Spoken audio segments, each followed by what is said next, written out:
It is a pleasure to introduce Sean Peppers and his online video webinar, which is entitled Entrepreneurial Security, Transitioning from Security Consumption to Security Production. Sean Peppers' presentation is informed by academic research and theory, as well as by his extensive experience as a Homeland Security professional. He is, in every respect, a practitioner scholar. Sean Peppers has a broad range of professional experience with the Utah Department of Public Safety, including extensive experience in that agency's emergency management, emergency preparedness, and law enforcement functions. Sean is also an adjunct professor at Utah Valley University, where he teaches in the Homeland Security program and is a member of the advisory board of Utah Valley University's Institute of Emergency Services and Homeland Security. Sean's webinar, entitled Entrepreneurial Security, Transitioning from Security Consumption to Security Production, represents some very creative and very insightful forward thinking about our concepts of security and the need to reshape them in light of the contemporary security threats we face. He's an outstanding example of the practitioner scholar, and the Homeland Security Management Institute National Transportation Security Center of Excellence is proud to host his online video webinar. Sean? Thank you, Dr. Henry, for those generous words, and I appreciate your introduction. Furthermore, I just want to thank HSMI for providing the opportunity to take this presentation and turn it into an online conversation. And I also want to thank Utah Valley University's School of Public Policy for their continued support. With that said, I will now begin my presentation titled Entrepreneurial Security, Transitioning from Security Consumption to Security Production. The webinar begins by discussing, from an infrastructure risk management standpoint, some existing challenges. It describes a brief description of our current approach to those challenges, an introduction to an alternative solution, and some suggestions for implementation. Furthermore, this webinar also proposes some metrics. As this theme of this conference is Homeland Security and Transition, it is helpful to discuss some of the infrastructure protection challenges that currently exist.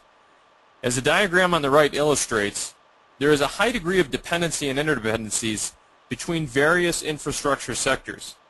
As you can see with some sectors, such as energy, they are highly leveraged with other infrastructure sectors. These types of sector dependencies and interdependencies may create systems that have single points of failure. Furthermore, this infrastructure dynamic is one that is based on consumption. That is to say, the communication sector is not producing their energy, they are consuming it from a different sector. In addressing the risk to our dependent and interdependent infrastructure sectors, the Department of Homeland Security has emphasized public-private partnerships as one approach to critical infrastructure risk management. The National Infrastructure Protection Plan indicates that the government and the private sector should utilize a sector partnership model. As the diagram to the right shows, in moving forward with critical infrastructure protection and risk management. The sector partnership model emphasizes collaboration, risk management is seen as a comprehensive approach, and integrated planning is suggested. The argument for a sector partnership model is that when critical infrastructure stakeholders are working together, there is a potential for infrastructure resiliency to emerge. We will begin to discuss resiliency in the next slide. One of the key elements identified in the Quadrennial Homeland Security Review is how important resiliency is. However, the challenge seems to be engaging in those activities that are geared towards increasing resiliency and not just making the status quo more robust. This word cloud was taken from language out of the National Infrastructure Advisory Council's report on critical infrastructure resiliency. It is a visual representation of the top 50 words used in the NIAC report.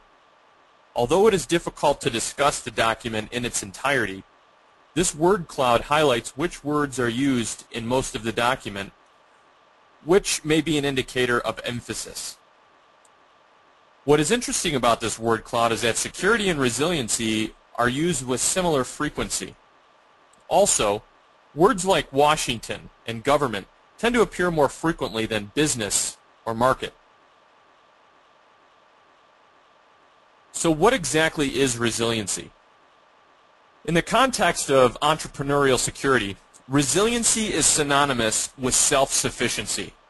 In other words, instead of relying on others for the provision of critical inputs, such as energy, there may be opportunity for businesses to create their own inputs. It seems as though our current infrastructure risk management model could be described as somewhat similar to up-armoring the Humvee. That is to say, are we just taking the existing dependent and interdependent critical infrastructure model and accessorizing it, believing that doing so will increase its performance? This video is a humorous segue into how we might want to look at transitioning our infrastructure risk management model from one of consumption to one of production. Listen up, V-Dub in the house. Jason, this is your 98 whatchamacallit. You got an F. You know what we're gonna do now? No. Unpimp your auto.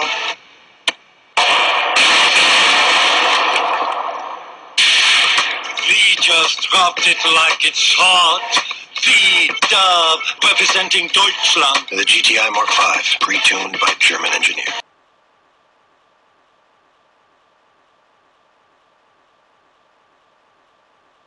One of the statements I've come across which seems to capture the essence of entrepreneurial security is the old proverb that states, "Give a man a fish and you feed him for a day.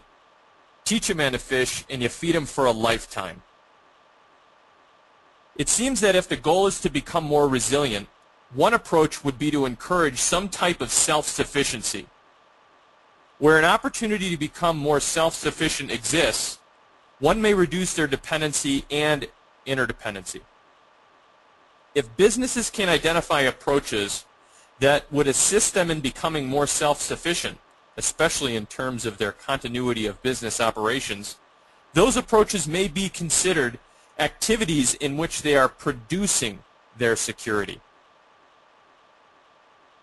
When security production is discussed, the most basic definition is that a business has found an opportunity to protect their profits in an all-hazard context. An example that will be used here is green energy.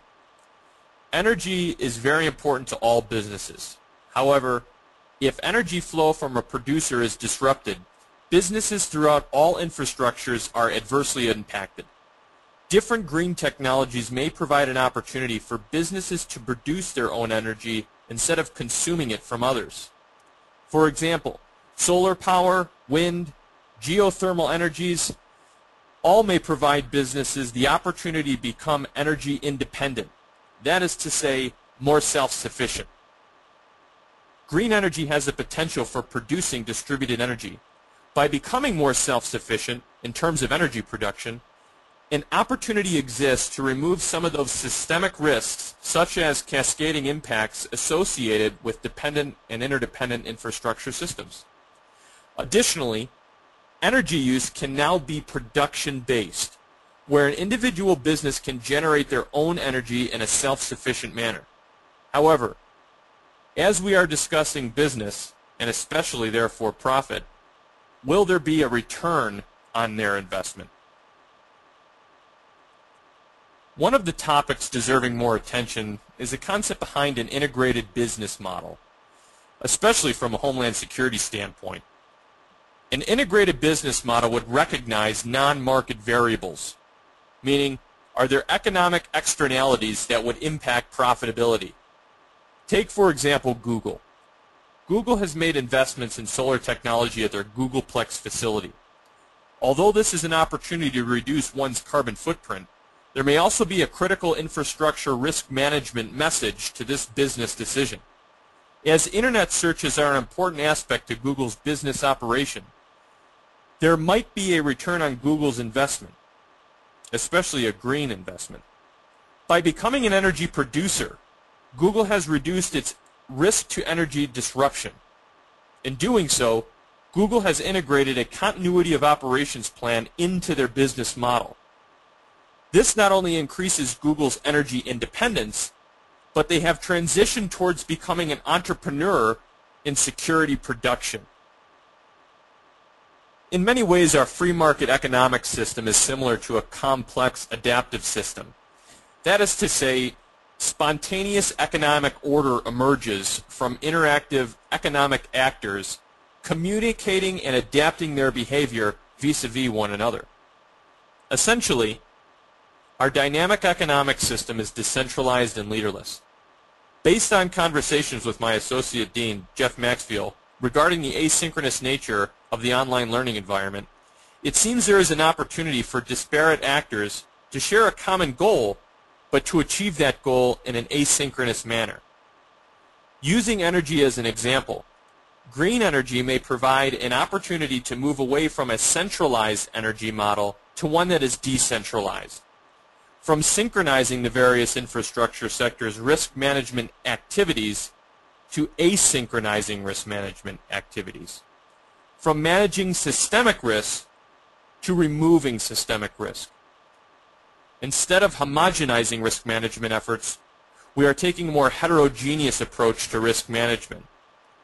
Instead of building an infrastructure risk management brain, we are designing an infrastructure risk management immune system. And lastly, at least in an energy context, we are transitioning from a security consumption model to a security production model. If this infrastructure risk management approach has potential value, the next question is, how might we move forward with an entrepreneurial security model? One approach might be through some type of resiliency incentive. For example, there may be different tiers of self-sufficiency that a business can strive to achieve. One way to look at this challenge in an energy context might be to encourage observations as to what an all-hazards threat environment might look like. Within that environment, what may be the best way to maximize profit while attempting to achieve energy independence? This could be done by looking at the whole spectrum of green technology opportunities. Perhaps leveraging academia to conduct independent research on the viability of those technologies. And lastly, creating some type of resiliency standard that may be useful to the broader economy. This is certainly something that's deserving of more research. However, one of the challenges in Homeland Security writ large seems to be with metrics. Although this is not by any means a panacea, perhaps there is an opportunity with DHS's Voluntary Private Sector Preparedness Accreditation and Certification Program, or PS-PREP for short. This is an initiative created through the implementing the recommendations of the 9/11 Commission Act. What PS-PREP attempts to achieve is the development and implementation of standards that promote private sector preparedness and resiliency. Furthermore, PS-PREP is voluntary, and certification is done through the National Accreditation Board. What PS-PREP may do is increase private sector preparedness while attempting to ameliorate potential concerns of the government certifying business preparedness by using recognized business accreditation organizations such as the National Accreditation Board. I'm not sure if this is the best approach to CIKR risk management, but it may be one worth further exploration. This last slide is an illustration of some of the elements of how an entrepreneurial security model may encourage the emergence of infrastructure resiliency. As you can see, you have the different components being combined together, and at the end of this process, an entrepreneurial security model will emerge.